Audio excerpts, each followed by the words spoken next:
Today we will learn and reflect on the history of the Peloponnesian Wars after the Peace of Nicias through the disastrous Sicilian Expedition. The Platonic dialogues were written soon after these wars, so you cannot understand the dialogues without understanding the history of these wars. And this period of history includes some of the most memorable stories told by Thucydides and Plutarch's Life of Nicias.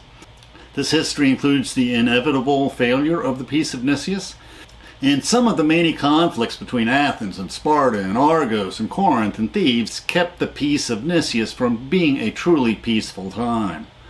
We will reflect on how the large Athenian fleet of several hundred triremes were destroyed, and nearly all the Athenian rowers and hoplites were either slain or enslaved in the failed Sicilian Expedition. At the end of our talk, we'll discuss the sources used for this video. Please feel free to follow along in our PowerPoint script posted to SlideShare. Please, we welcome interesting questions in the comments. Let us learn and reflect together.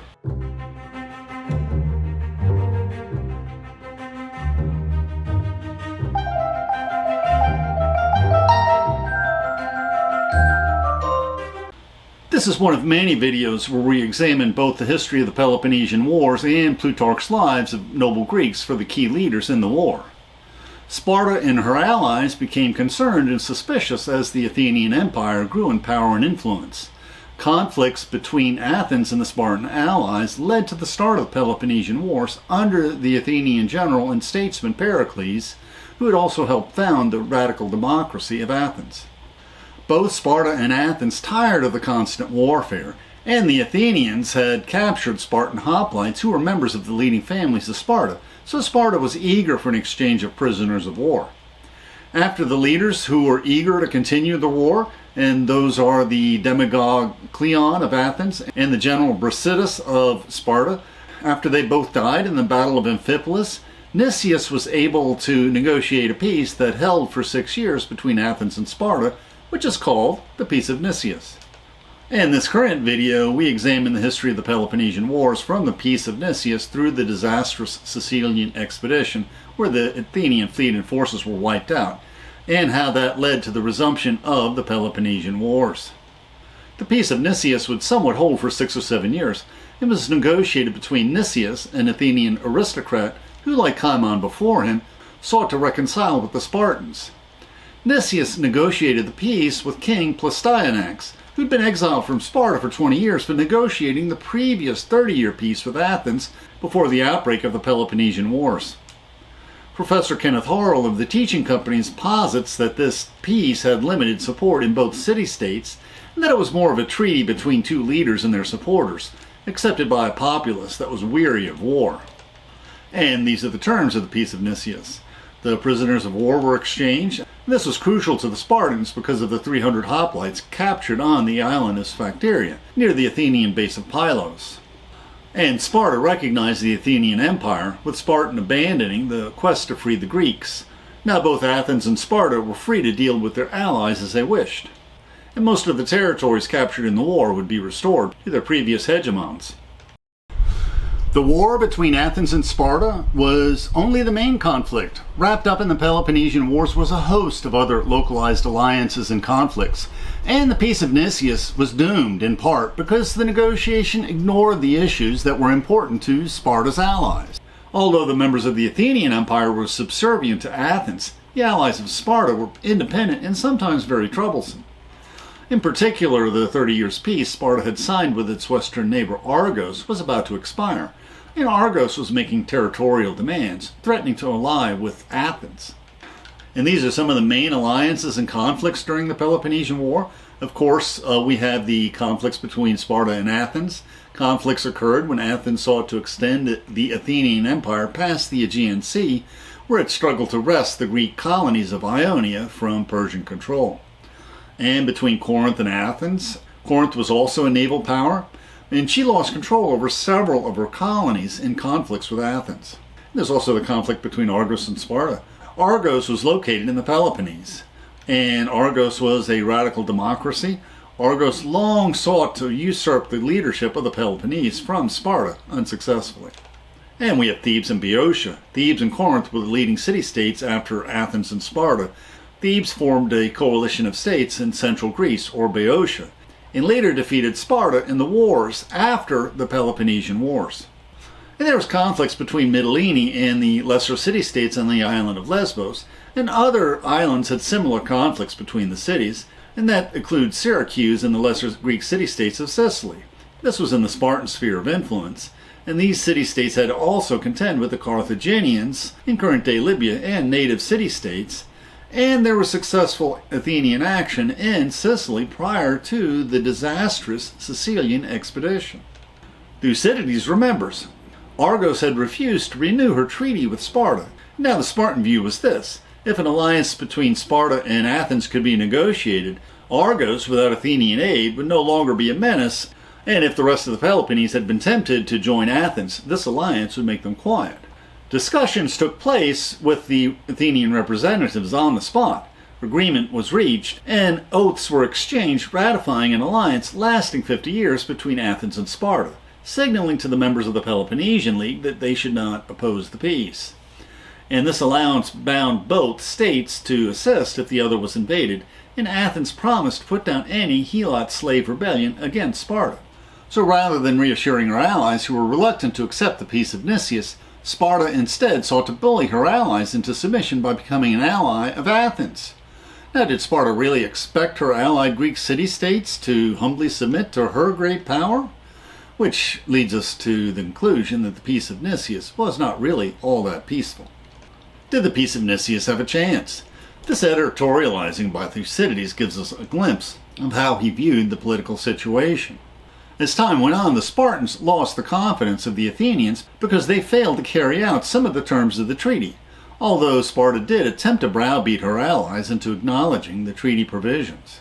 Thucydides continues, true, for 6 years and 10 months, Athens and Sparta refrained from invading each other's territories. Abroad, however, the truce was never properly enforced, and each side did the other a great deal of harm, and finally they were forced to break the treaty made after the 10 years and once more declare war openly upon each other. Thucydides continues, one only has to look at the facts to see that it is hardly possible to use the word peace when neither side returned nor received what was promised. In addition, both parties breached the treaty in connection with the Mantinean and Epidaurian Wars. Also, the Thracian allies were as hostile as before, and the truce with the Boeotians led by Thebes had to be renewed every 10 days. Thebes was reluctant to free its Athenian prisoners of war, and other allies were unhappy, and most of the Spartan allies refused to swear to the oaths accepting the Peace of Nicias. But Corinth was previously the troublemaker who provided some sparks to start the Peloponnesian Wars in the beginning, and they were now making sparks to resume the war. Corinth engaged in constant diplomacy to obstruct the Peace of Nicias out of sheer spite. According to Professor Kenneth Harrell, recent scholarship suggests that Corinth was the Greek city-state that suffered the most from the economic deprivations of war. So her hatred of Athens, rather than economic considerations, drove her scheming. Now that Athens and Sparta were allies, Corinth sought at first an alliance among the other Greek city-states, but then decided to join an alliance against Sparta with Argos. Now, Corinth had the nerve to send ambassadors to Athens, arguing that since Thrace had a renewable 10-day armistice with Athens, so should Corinth. But the Athenian assembly denied this request, pointing out that she already had been included in the terms of the Peace of Nicias. Sparta was unable to persuade her allies to return Amphipolis with her silver mines to Athens, so Athens refused to return Pylon and her naval bases in the Peloponnese to Sparta. And Thucydides describes complicated diplomacy and posturing among the Spartan allies, chief among them Corinth, that aggravated these politics. In the year after the Peace of Nicias, there would be new leaders in both Sparta and Athens that thought the peace was a mistake. In Athens, this new leader was Alcibiades, and he was an aristocrat who was raised in the household of Pericles after he was orphaned by his parents' untimely deaths. The behavior of Alcibiades was as outrageous as was his ambition. He was an outstanding general who could have been the conquering Julius Caesar of Athens had he not attracted so many political enemies who sought to discredit him at any cost to the state. Well, Durant tells us, when Alcibiades entered politics after the death of Pericles, he found only one rival, the rich and pious Nicias. But Nicias favored the aristocracy and peace. Therefore, Alcibiades set himself to favor the commercial classes and preached an imperialism that touched Athenian pride. The Peace of Nicias was sufficiently discredited in his eyes by bearing his rival's name. In 420 BC, Alcibiades was elected one of the 10 generals and began weaving those ambitious schemes that led Athens back into the war. Now, Alcibiades is the most fascinating personality of both the Peloponnesian Wars and the Platonic dialogues, and a succeeding video will reflect on his part in the history of the war and on Plutarch's biography. And the devious character of Alcibiades is seen in this passage of Thucydides. Argos was seeking an alliance with Athens, and when they heard this, the Spartans sent ambassadors. Thucydides says this about the spitefulness of Alcibiades. He did not like the fact that the Spartans had negotiated the treaty through Nicias and Laches, paying him no attention because of his youth. So Alcibiades sent a message to the Argives to send ambassadors as soon as possible. Now the Spartans also contacted Alcibiades, seeking to win him over to their cause. And Alcibiades pledged to the Spartans that if they made no mention of their full powers to negotiate a settlement, that he would bring the assembly over to the Spartan side. But Alcibiades' plan was really to drive a wedge between the Spartans and Nicias, as Alcibiades instructed them. When the Spartans came in front of the assembly in response to a question, they said the opposite of what they had said in the Athenian council previously, that they had not come with full powers to negotiate it, as Alcibiades requested that they say. But the Athenians then lost all patience with them and listened instead to Alcibiades, who now attacked the Spartans even more bitterly than before. Plutarch, in his account of this exchange, written many centuries later, stressed more strongly how Alcibiades had double-crossed the Spartans in this affair. Now the proceedings were interrupted by a minor earthquake, and the next day Nicias convinced them to send him to Sparta to negotiate the return of Amphipolis with their silver mines and other issues. But the Spartans were not willing, nor were they able, to compel the Boeotians to comply with the treaty provisions. So Athens allied with Argos, which created the odd diplomatic stance that she would support both Sparta and Argos if one attacked the other. Corinth, since she was the enemy of Athens, did not join in this alliance, but stayed in the prior alliance with Argos, saying she would come to their aid if Argos were attacked, but not if Argos was the attacker. And indeed, later Athens was involved in hoplite battles in the Peloponnese with the Argives. You can read the many chapters in Thucydides on this back-and-forth campaign. And now we'll discuss how the disastrous Sicilian Expedition came about. A delegation from the small Sicilian Greek colonies traveled to Athens, seeking assistance in their struggles with Syracuse, the dominant city in Sicily. This was not the first time Athens was involved in Sicily. She'd won some minor victories a few years back. This adventure appealed to Alcibiades, who dreamed of glory and booty once he wrecked the peace. But as Plutarch notes, it was Nicias who objected to the idea of sending an army to Sicily, but he was defeated by Alcibiades' ambitious designs. Even before the assembly met, Alcibiades corrupted most of the people, winning them over so thoroughly that all men, young and old, sketched maps of Sicily. They did not regard Sicily as the ultimate prize of war as much as a base of operations, from where they imagined they could set out to take on the Carthaginians and gain control of Libya and the whole of the sea east of the Pillars of Hercules, or Gibraltar today. Plutarch continues, Nicias persevered and refused to give up. He tried to change the minds of the men in the assembly, accusing Alcibiades of trying to satisfy his own personal greed and ambition by forcing the city to undertake a difficult, dangerous war overseas. Thucydides records a speech of Alcibiades, who proclaims to the assembly, "It is not possible for us to calculate, like housekeepers, exactly how much empire we want to have. We must plan new conquests to hold on to what we already have. There is a danger that we will fall under the power of others unless others are in our power." Nicias then objects and states that an invasion of Sicily is such a daunting task that Athens needs more ships and also a hoplite army and archers and slingers and vast supplies. And unfortunately the Athenians agreed, approving a grand expedition of 134 triremes with plenty of supplies and 5,000 hoplites that Nicias suggested. As Plutarch wryly notes, once Nicias failed in his attempts to convince the Athenians to abandon the war or be relieved of command, the Athenians deposited him at the head of the expedition, where his excessive caution and hesitation were out of place, and Alcibiades and Lamachus were his junior generals. One night, shortly before the Sicilian expedition departed, Vandals knocked off the faces and phalluses of the stone Hermae in Athens. These Hermae were placed on the porches of both houses and temples to ward off evil spirits, but as Thucydides remembers, This was taken very seriously, as it was regarded as an omen for the expedition, and at the same time as evidence of a revolutionary conspiracy to overthrow the democracy. The identity of these Vandals was never discovered. Some scholars speculate they were aristocrats angry with Alcibiades. Alcibiades was the main suspect, but nobody would prosecute him while he was in Athens. But a few months after the expedition set sail, his enemies did prosecute him, and since many of his supporters served on the expedition, Alcibiades would surely lose in court, so charges were brought and a trireme was dispatched to fetch him. Alcibiades slipped away when they were in port, making his way to Sparta, who welcomed him as a refugee, and this is a story we will tell in our video on Alcibiades. Although they'd been warned of the large Athenian expedition launched against them, the Syracusans were not prepared when the Athenian fleet appeared in their waters.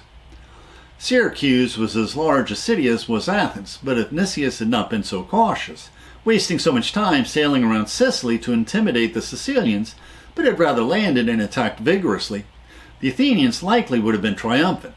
But instead, after a hoplite battle on the beaches of Syracuse, the Athenians withdrew and wintered in the Sicilian city of Catana. Now, in contrast, the Sicilians were not idle. They sent ambassadors to Sparta who promised to aid the Sicilians and declared war on Athens for violating the peace. A small force of hoplites were sent to Syracuse under the command of the Spartan Gylippus, who started training the Syracusans on how to face the Athenians in battle. The next spring, the Athenians sailed back to Syracuse and began building siege walls to take Syracuse.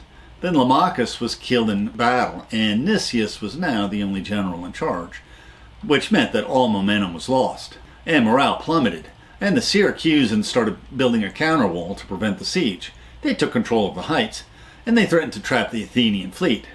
Now, instead of pulling out, fearful of the damage to his reputation, Nicias wrote a letter to Athens pleading illness, and he was ill, probably from the stress of not doing anything, and requesting that he be relieved.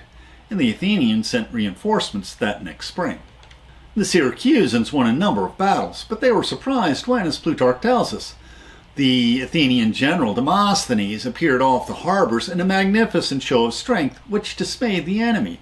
He had brought another 73 triremes, with 5,000 hoplites on board, and at least 3,000 others armed with javelins, bows, and slings, designed to strike fear into the enemy.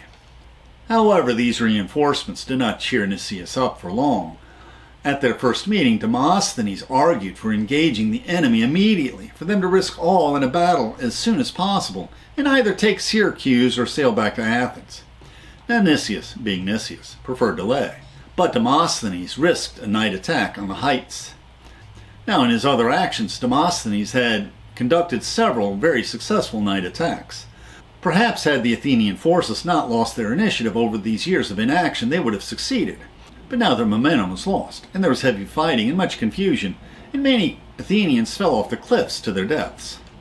Plutarch tells us Nicias was disheartened by this disaster, which he blamed on Demosthenes' rashness. Demosthenes said this had nothing to do with it and suggested that they leave the island as soon as possible, arguing that no more reinforcements would come and they could not defeat the enemy with their current resources. But Nicias was unhappy with talk of retreating and leaving the island, for fear of the Athenians with their lawsuits and informers, saying that he preferred death at the hands of his enemies to death at the hands of his fellow citizens. Well, as always, be careful what you ask for. But after the enemy received reinforcements, Nicias agreed to evacuate.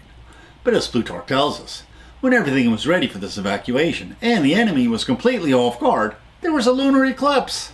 Nicias and those of his men who were ignorant or superstitious were terrified. Nicias insisted that they not set sail for 27 days, a full lunar cycle. Where he got that from is hard to say. Not the mere 3 days that the omen dictated. Nicias ignored almost everything else and spent his time on sacrifices and divination without moving, until in a combined assault the enemy invested the Athenian fortifications and camped by land, while surrounding and blockading the harbor with their fleet. The Athenians were now doomed. They tried several more times to board their ships and fight their way out of the harbor. They were forced back onto the beaches. With few provisions and low morale, shamed and anguished over having to leave their dead and sick behind, they burned their ships and started a desperate march south, but the Syracusans dogged their every step, attacking them along the way. After several days of desperate battles and struggles, they sought to cross a river. And these are some of the most horrifying sentences in Thucydides. Once they reached the river, the Athenians rushed into it, and now all discipline was at an end. Every man wanted to be the first to get across, and as the enemy persisted in its attacks, the crossing now became more difficult. Forced to crowding close together, they fell upon each other and trampled each other underfoot. Some were killed immediately by their own spears. Others got entangled and with the baggage were swept away by the river. And Thucydides continues with his grim account. Syracuse and troops were stationed on the opposite bank, hurling down their weapons from above on the Athenians, most of whom, in a disordered mass, were greedily drinking in the deep riverbed. And the Peloponnesians came down and slaughtered them, and the water immediately became foul. But the Athenians nevertheless kept drinking it, all muddy as it was and stained with blood. Indeed, most were fighting among themselves to have it. Finally, Nicias surrendered his forces, who were doomed to die in the quarries of Sicily. A few found refuge in Catana. Gylippus wanted to bring the 2 Athenian generals with him to Sparta as war prizes, but the Syracusans quickly slaughtered both generals. And Thucydides dryly ends this chapter. So ended the events in Sicily. There was no mass media in ancient Greece. This is how the Athenians first learned of their defeat, according to Plutarch. A stranger landed in the Piraeus, which is the port of Athens, sat down in a barber shop, and proceeded to talk about what happened at Syracuse as if the Athenians already knew about it. The barber listened to what the stranger had to say, and then before he could tell anyone else, ran at top speed to the city, rushed up to the Archons, and immediately made the news public knowledge. Plutarch continues, it was of course greeted with amazement and consternation. The Archons convened an assembly and brought the man in. They suspected that he made the story up to cause a commotion, so he was strapped to the wheel and tortured for a long time, until messengers arrived with accurate information about the whole catastrophe. That is how difficult it was for the Athenians to believe that Nicias had suffered the fate which he had often warned them about. And we cannot improve on Will Durant's summary of this ignoble defeat. The disaster broke the spirit of Athens. Nearly half the citizen body was enslaved or dead. Half the women of the citizen class were widows, and their children were orphans. Now, with more modern scholarship, Professor Kenneth Harrell estimates that only 1/4 to 1/3 of the male citizens of Athens were lost at Syracuse, which makes more sense, but this is still a devastating blow. The funds that Pericles had accumulated in the treasury were almost exhausted, and in another year the last penny would be gone. Thinking the fall of Athens imminent, their subject cities refused to pay further tribute. Most of her allies abandoned her, and many flocked to the side of Sparta. In 413 BC, Sparta, claiming the 50 years' peace had been repeatedly violated by Athens, renewed the war. But it was a proof of Athenian courage and of the vitality of Athenian democracy that Athens stood off her enemies for another 10 years. Although Athens would rally and continue to battle for the preservation of her empire for many more years, in the end the Athenian fleet would be destroyed by Sparta, and the Athenians would be forced to surrender unconditionally to the Spartan commander Lysander. Now we'll discuss the sources. Since all of our videos on the Peloponnesian War access many of the same multiple sources, we cut another video reviewing these sources, and that includes Thucydides and Plutarch and Xenophon and Will Durant. The YouTube description includes a link to our PowerPoint script that we uploaded to SlideShare and also our blog. Please support this channel by sharing this video with your friends and by clicking on the like and subscribe buttons and by clicking on the Amazon links to purchase any of the books we discussed, which will earn us a very small affiliate commission. And please consider becoming a patron of our channel. Plus, we will host special discussion groups for our patrons. Plus, you can click on the Meetup or small M icon to participate in our online discussions, where we practice our future YouTube scripts. And please click on the links for other videos that will broaden your knowledge and improve your soul.